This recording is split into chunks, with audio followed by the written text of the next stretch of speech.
Queria primeiro mandar um abração aí para o Eduardo, do Sistemático, ao Johan, Jacques Holmes, ao Seni, ao Dino, ao Ronaldo Gazel, são pessoas que estão sempre prestigiando o canal, ao Raí, Brasil Live, Felipe Gringo, o Sebastião René e tantos outros. Bom pessoal, aí vocês estão vendo. Existem umas filmagens, uns vídeos mostrando a filmagem de um balão e o sujeito diz que está provando a Terra plana.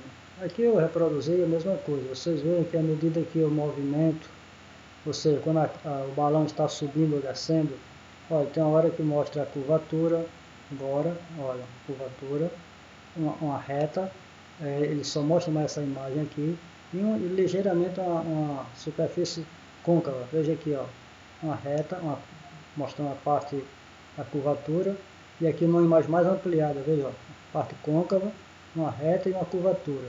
Ó, reta, côncava, mais ou menos reta, eles mostram só essa imagem do meio, mas pode observar na filmagem de balão que é isso que acontece, olha. Então, reproduzível, isso aqui é muito reproduzível.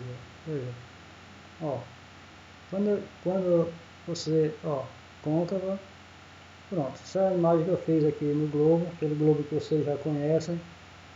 E é isso, pessoal, vocês vão agora ver que tudo que a gente faz aqui é para provar, desmistificar.